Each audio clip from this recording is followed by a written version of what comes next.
Now moving further from yesterday's lecture or the last lecture, uses of contour map. So the contour map furnishes the information regarding the features of the ground, whether flat, undulating or mountainous. From the contour map, a section may be easily drawn in any direction. The intervisibility between two ground points plotted on the map can be ascertained. It enables an engineer to approximately select a most economical or a suitable site for an engineering project such as the road, railway, canal or pipeline, etc. Because with the help of this uh, we can be in a position of uh, to find out the particular route, or as we have seen in terms of earthwork, we can find out the area or the route in which the earthwork quantities should be less, so by that it should be economical for the projects also. A route of a given grade can be traced on the map. A catchment area and a capacity of a reservoir may be determined from the contour map, and a contour map may be used to determine the quantities of the earthwork. So these all are the uses of the contour map, and this is all about the contouring. So we'll move forward with the plane table survey, and which is the last point of your basic civil engineering syllabus. Now the plane table survey, and which is the last part. So the plane table is a graphical method of surveying in which the fieldwork and plotting are done simultaneously. It is useful to fill in details between the station fixed by triangulation or theodolite traversing, particularly adapted for small scale or medium scale mapping in which the great accuracy in detail is not required. It is ideally suited for filling in details on the map already prepared and available on a drawing sheet. So, as you might have seen, the people who are measuring the land, those basically use this kind of method. जमीन मोजणी करणारी लोक, those people use these kind of techniques. So what are the plane table accessories? So plane table, lead, spirit level, compass, plumbing fork and drawing papers. So plane table. The plane table is well seasoned, good quality drawing board varying size from 45 centimeter to 75 centimeter. A drawing sheet can be placed on this and fixed on this table. So here you can see this is the setup of the drawing board, and which is fixed on the tripod with the clamping screw, and then it can the survey can be carried out. Now the LED is nothing but the compass or the scale like thing, by with the help of which we can draw the lines, or by sighting any object we can draw the lines in that direction particularly. This is the telescopic LED, in which the addition of telescope has been made with the compass. This is the spirit level. Basically the spirit level have been used to keep the plane table in horizontal plane. So with the help of this we can adjust and make the plane table plane or in horizontal plane. Magnetic compass, this is used to find the bearings of particular lines, so with the help of which we can find the bearing of particular line. And the plumbing fork, it is this is the plumbing fork, you can see over here. This is having fork like shape, so that is called as plumbing fork, and this is the plumb bob. So with the help of which we can make the centering of this particular plane table. So if you are moving the plane table from place to place, so by using this plumbing fork this centering can be done. Now the methods of plane tabling. There are four methods of surveying with the plane table. First is radiation method, then intersection method, traversing method, and resection method. So first is the radiation method. In this method, the objects are located by radiating lines from the point and measuring the distance with chain or tape with the suitable scale. It is chiefly used for locating the details from the station which have been established previously by other method, triangulation or traversing. So in this method here you can see. So in this method, suppose we have the this particular P station.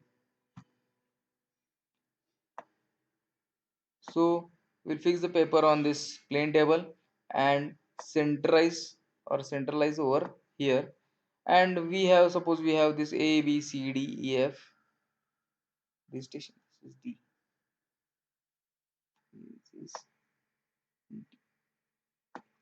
So we have these stations and we have to mark all these stations with the help of particular this P, reference point P.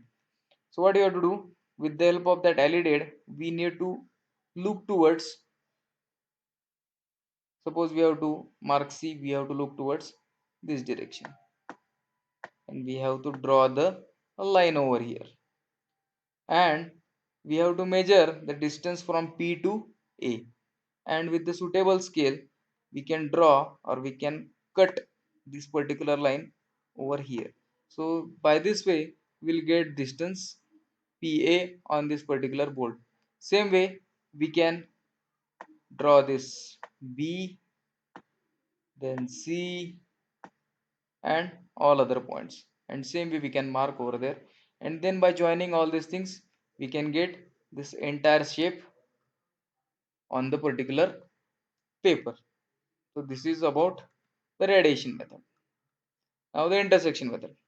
In this method, the point is fixed on a plane by intersection of rays drawn from two instrument stations.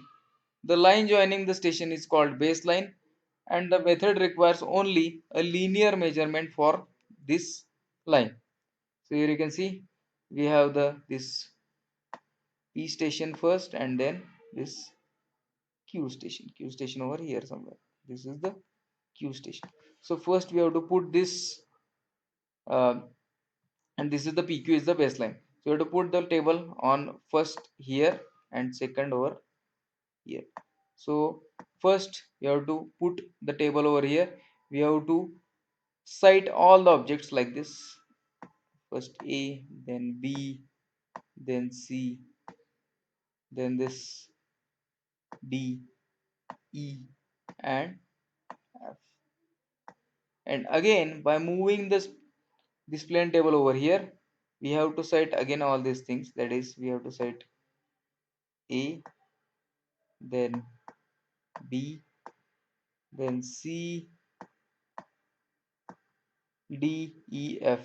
So by this way, you will get when this PA line, here you can see this P is over here, this PA line intersect with the AQ line, so you'll get the A, this BP line with this BQ line, then this is B, this is CP line with the CQ line, this is C. Same way we can find all the points and the map or the plan is ready.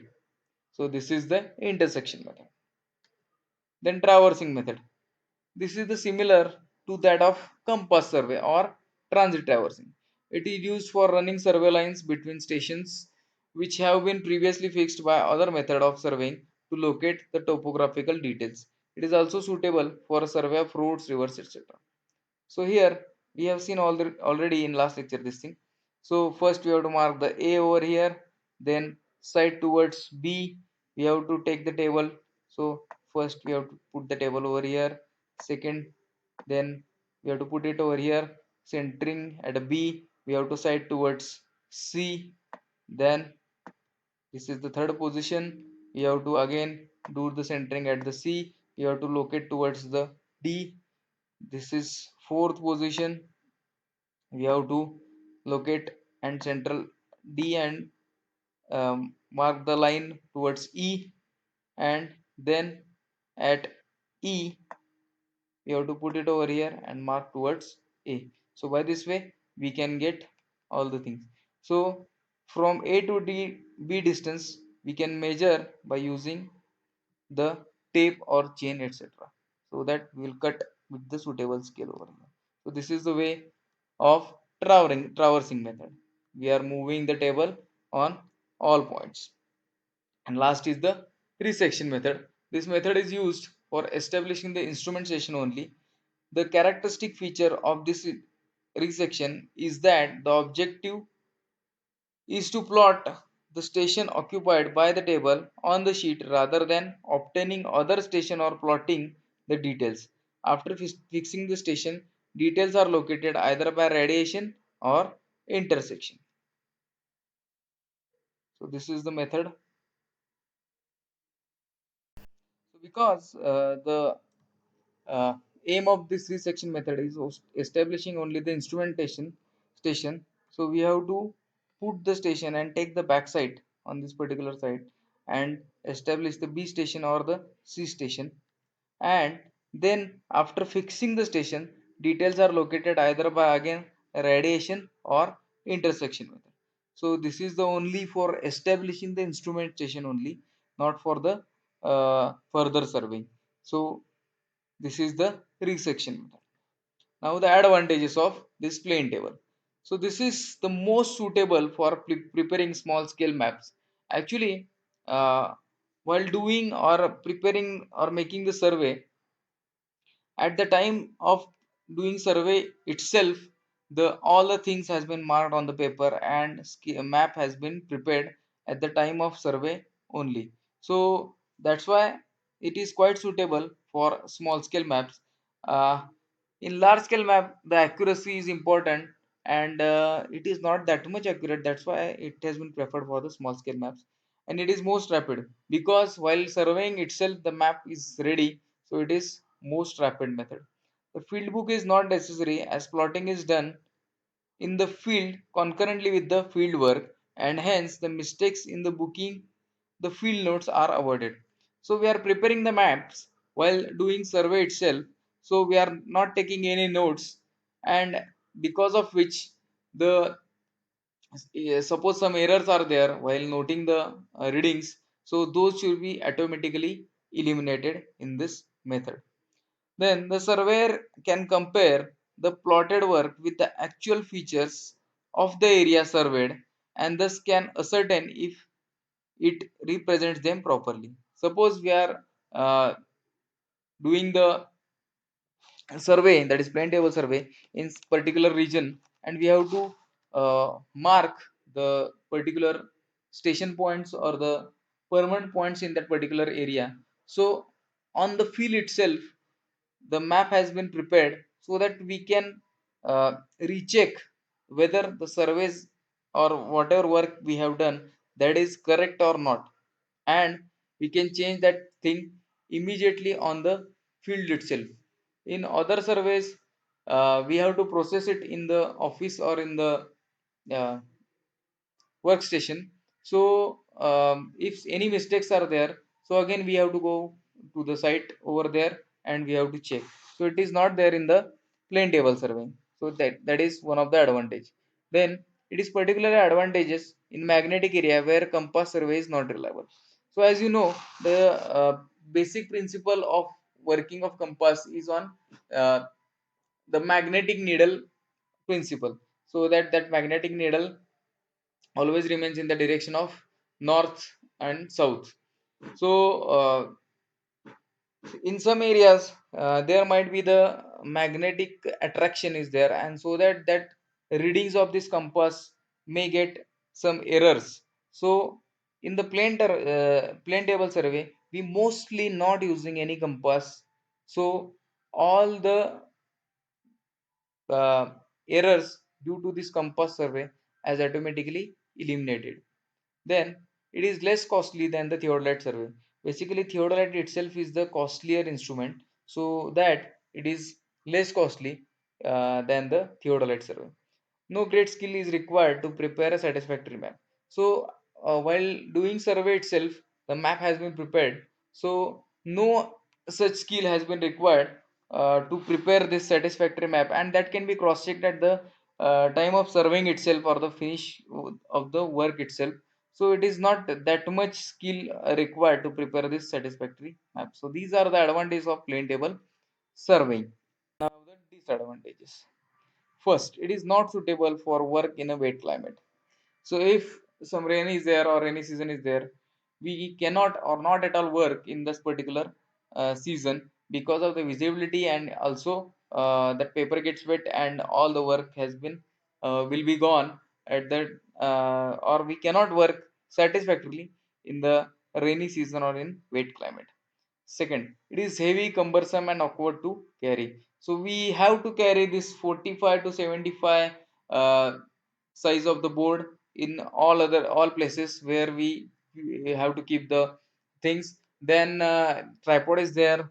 Then all other instruments are there. So it is heavy and awkward to carry. As we compared with the GPS or the total station, they are easy to carry. Even GPS is the only small device which we can carry anywhere, so it is quite heavy in as compared to other instruments. Then the several accessories to be carried, and therefore they are likely to be lost. So we have seen, we have the alidade, we have the compass, we have the plumbo, that is a, a fork, that is plumbing fork. Then level is there. So many accessories are there we have to carry. Even the pencils, papers are also there.